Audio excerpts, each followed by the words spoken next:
Hello everyone, welcome to the secret traveller YouTube channel. এবং আজ আমি নিয়ে চলে এসেছি আমার এক অনভিজ্ঞ অভিজ্ঞতা তোমাদের সাথে শেয়ার করতে, শান্তিনিকেতন পৌষ মেলায় প্রথমবার যাওয়া নিয়ে। সঙ্গে থাকো তোমরা যারা প্ল্যান করছো শান্তিনিকেতন পৌষ মেলা যাওয়ার জন্য, এবং যারা কিন্তু এখনও কোনো প্ল্যান করোনি তাদের ক্ষেত্রেও কিন্তু আমার এই ভিডিওটা খুবই হেল্পফুল হবে।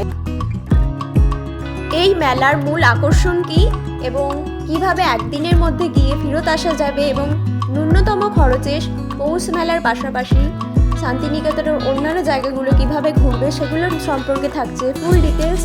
ভিডিওটা শেষ পর্যন্ত তাই দেখতে থাকুন। এই মেলা শুরু হয় 7ই পৌষ প্রতি বছর এবং বৈতালিক গোষ্ঠীর উত্তরায়ণ গান গেয়ে সূচনা হয় এই মেলার। ছাতিমতলায় ভোরের সময় এই গান হয় এবং এই মেলায় বাউল গান, কবি গান, অন্যান্য গানের আসর বসে। মেলাটা প্রধানত এক সপ্তাহ চলে, তবে 30 দিন মতো দোকানপাটগুলো রয়ে যায় এখানে বিশ্বভারতীর এই মেলা প্রাঙ্গণে।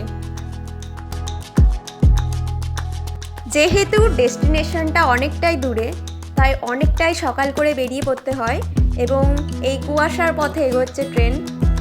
সূর্যের মুখ কিন্তু এখনও দেখা যায়নি, তোমরা দেখতে পাচ্ছ। বোলপুর যাওয়ার রুট লাইনটা একটু শেয়ার করে দিই। যারা এক্সপ্রেস ট্রেনে যেতে চাও তারা কিন্তু হাওড়া চলে যেতে পারো। হাওড়া গিয়ে কাঞ্চনজঙ্ঘা এক্সপ্রেস, গণদেবতা এক্সপ্রেস, এই এক্সপ্রেসের মধ্যে যে কোনো একটা ধরে চলে যেতে পারো। অথবা যারা লোকাল ট্রেনে যেতে চাও তারা চলে যেতে পারো বর্ধমান স্টেশন। বর্ধমান লোকালে এখন বসে আছি এবং গুড়াব স্টেশন এখন যাচ্ছি। চলো যাওয়া যাক।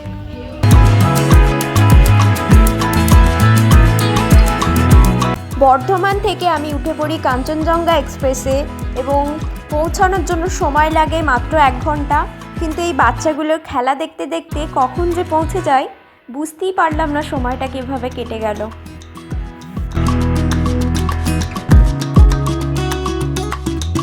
তারপর নেমে পড়ি কাঞ্চনজঙ্ঘা এক্সপ্রেস থেকে এবং কাঞ্চনজঙ্ঘা যাচ্ছে তার লাস্ট ডেস্টিনেশনে এবং আমি এগোচ্ছি পৌষ মেলার দিকে। একটা বিষয় তোমাদের সকলকে সাবধান করে দিতে চাই, এখানে স্টেশন থেকে নেমেই যে অটো টোটোগুলো দেখতে পাচ্ছ, এখানে ভাড়াটা হয়তো অত্যধিক বেশি বলতে পারে, কিন্তু যতটা পারবে সামনের দিকটা একটু এগিয়ে গিয়ে তারপরেই টোটো বা অটোতে উঠবে, কারণ এখানে ভাড়া 20 টাকা, কিন্তু বলা হবে তোমাদের আরও বেশি।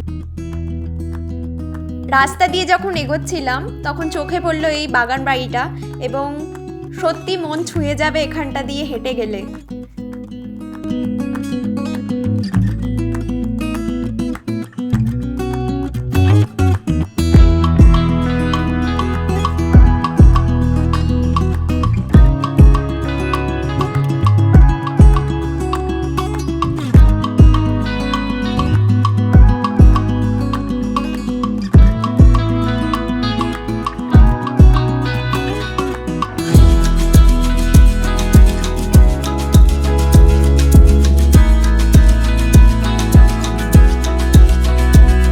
প্রবেশ করে গেছি ঐতিহ্যবাহী পৌষ মেলায়।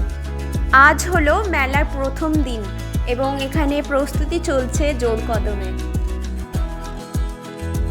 প্রবেশ করার সঙ্গে সঙ্গেই চোখে পড়ল এই নাগরদোলনা এবং অন্যান্য অ্যাডভেঞ্চারাস রাইডারগুলো।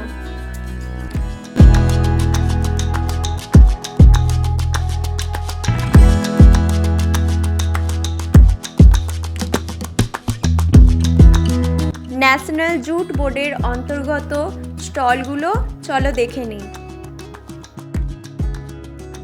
যেহেতু আজ ছিল মেলার প্রথম দিন, তাই দোকানগুলো সাজানোর কাজ কিন্তু চলছে এখনো। এই সুন্দর গয়না যেগুলো দেখতে পাচ্ছ, এগুলোর স্টার্টিং প্রাইস 50 থেকে, সবই হাতে তৈরি এগুলো।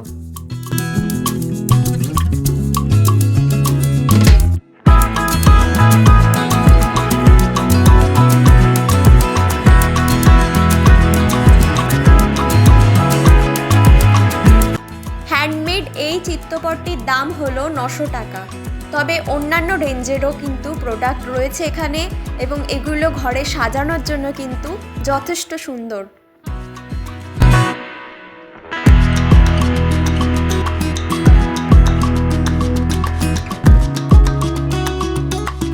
শিশু বান্ধব কর্নারে প্রবেশ করে জানতে পারলাম এখানে একটি অনুষ্ঠানের পূর্ব প্রস্তুতি চলছে।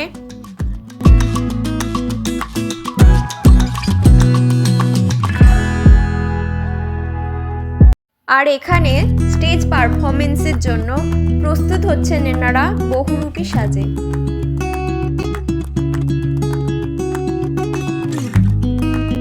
মেলাকে কেন্দ্র করে বিভিন্ন অনুষ্ঠানের সূচনা কিন্তু আজ থেকেই।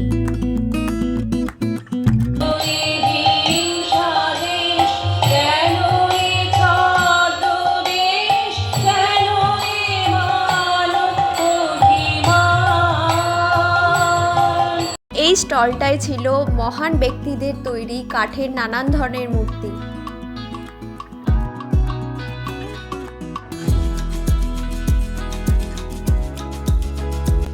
তোমরা দেখতে পাচ্ছ এখানে একটা বাচ্চাদের টিম বেরিয়েছে মেলা দেখতে এবং এদের চোখে মুখে ছিল আনন্দের ছাপ এবং উল্লাস।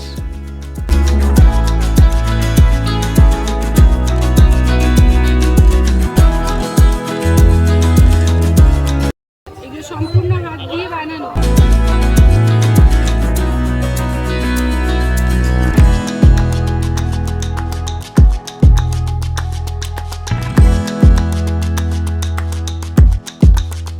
মেলার মধ্যে বেশ কিছু বুক স্টলও ছিল।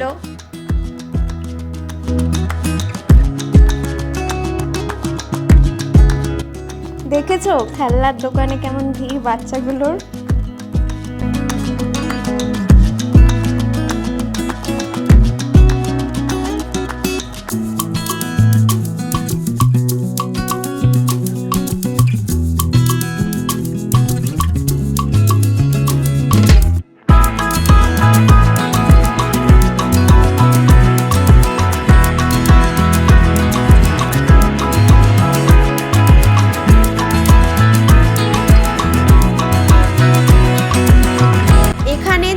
মাটির নানান ধরনের পাত্র ছিল এবং প্রত্যেকটা ছিল ইউনিক।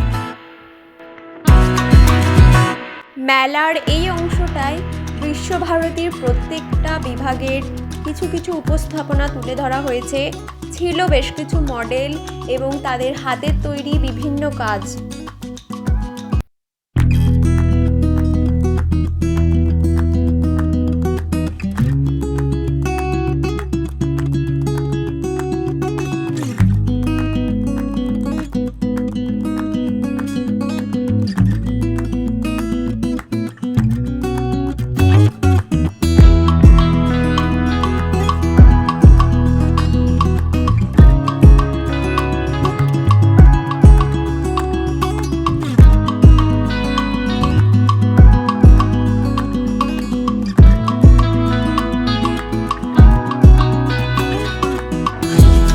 মেলার এই স্টলগুলি হলো আমাদের মেয়েদের জন্য মূল আকর্ষণ এবং এখানে রয়েছে নানান কাপড়ের তৈরি শাড়ি।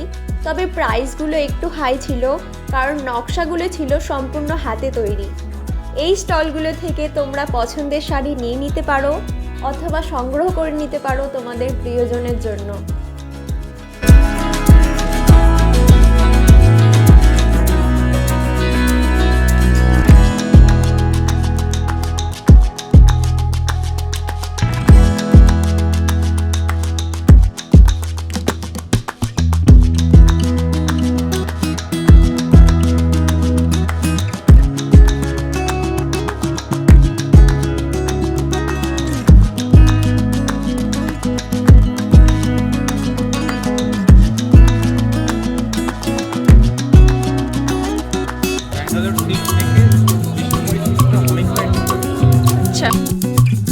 কাঠের তৈরি বিভিন্ন ডিজাইনের চেয়ার এখানে রয়েছে।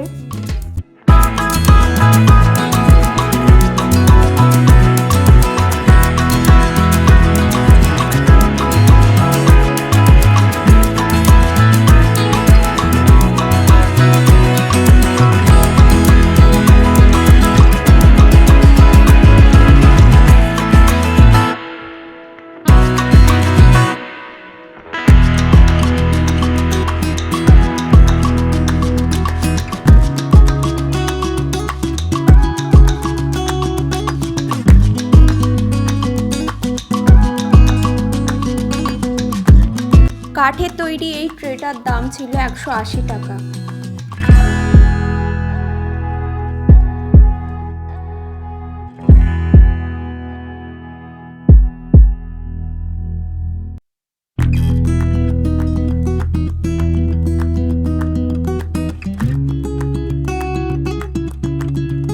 তোমরা দেখে নাও কি সুন্দর ইনি নিখুঁতভাবে এই কাজটা করছেন।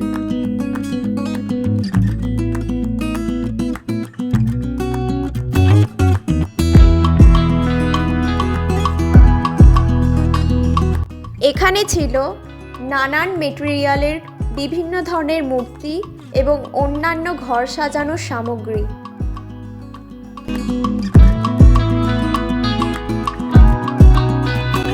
ধানের তৈরি এই প্রোডাক্টগুলোর স্টার্টিং প্রাইস ছিল 150 টাকা এবং মাটির তৈরি বিভিন্ন সামগ্রী কিন্তু এখানে ছিল।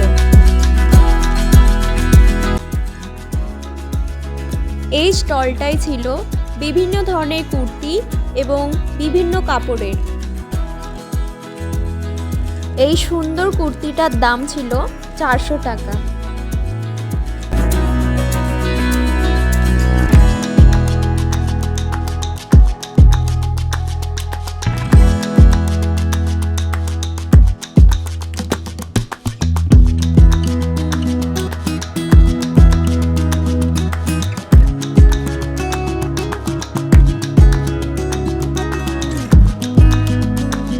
এই দোকানটিতেও নানান ধরনের কুর্তি ছিল।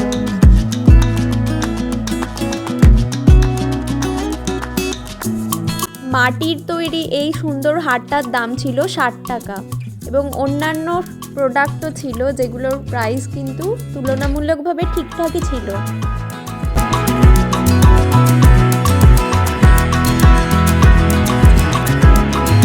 কাঠের তৈরি বিভিন্ন সামগ্রীগুলো দেখতে পাবে তোমরা এখানে।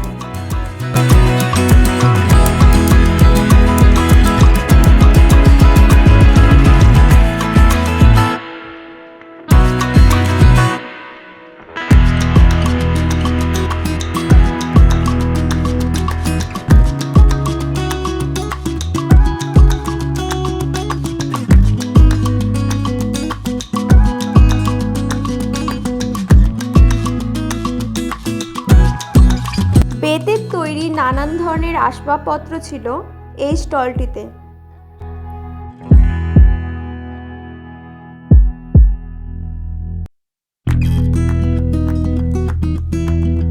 বাদ্যযন্ত্রের স্টল ছিল এটি।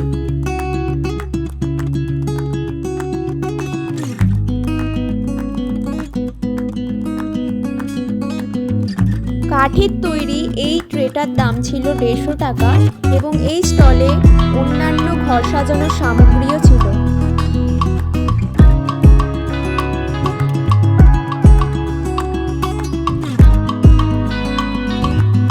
পৌষ মেলাতে আমাদের দৈনন্দিন জীবনে ব্যবহৃত প্রায় সমস্ত জিনিসের দোকানই বসেছিল।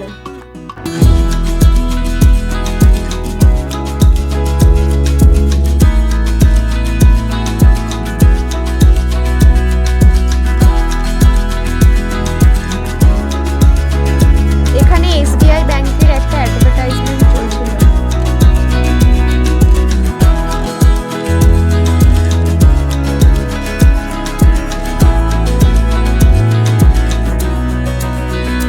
এই দোকানটিতে ছিল শুধুই কাঠের তৈরি নানান ধরনের সুন্দর সুন্দর মূর্তি এবং কিছু ছবি।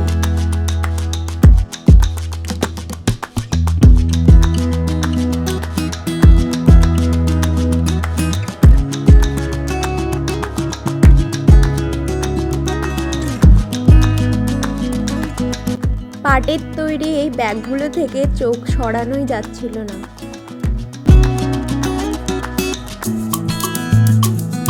এটি ছিল নাবার্ডের স্টল এবং এখানে বক্তৃতা চলছিল শিল্পীদের শিল্পকর্ম নিয়ে।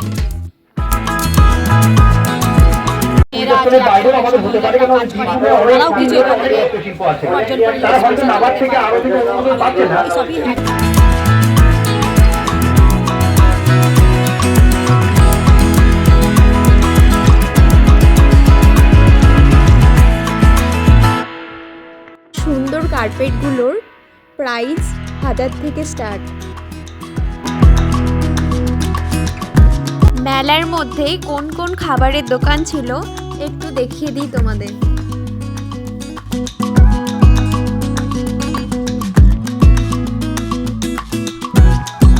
এই দোকানটায় প্রায় 100-র বেশি রকমের আচার ছিল।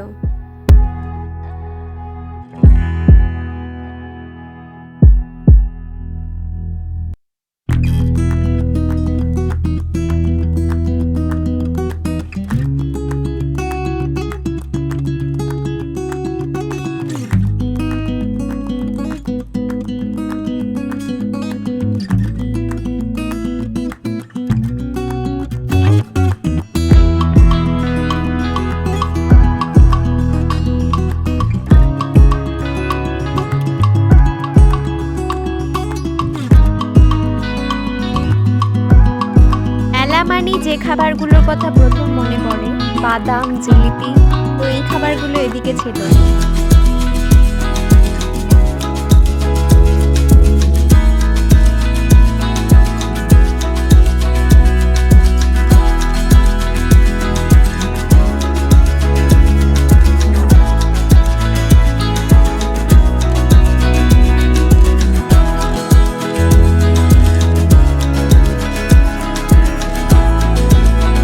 এখানে ছিল নানান ধরনের ব্যাগের দোকান পরপর।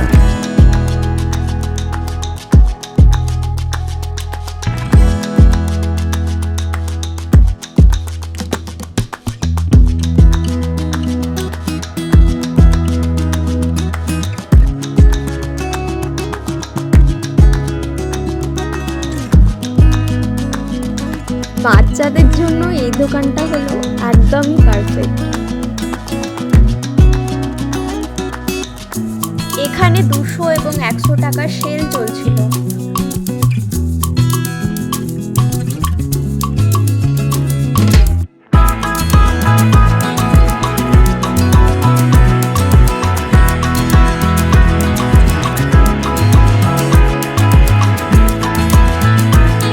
একটা অবাক করা জিনিস হলো আমি হাঁটতেই থাকছি অথচ মেলার কিন্তু কোনো শেষ আমি পাচ্ছি না। মেলাটা এতটাই বড় ছিল যে এর শেষ সীমানা খুঁজে পাওয়া কিন্তু খুবই মুশকিল।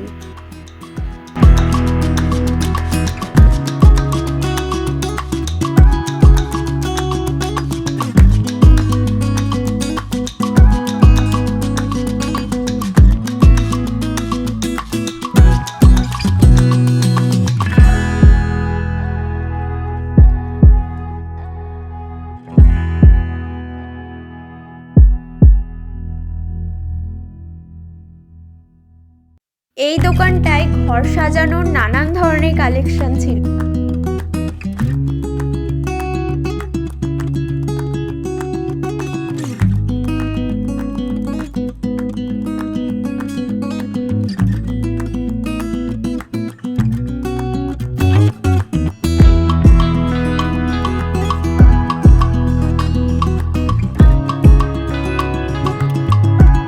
এবার বেরিয়ে পড়ার পালা এবং বিকালের দিকে পৌষ মেলায় ভিড় কিন্তু বাড়ছে। রাস্তার দুপাশ ধরেও বসেছে নানান ধরনের দোকান।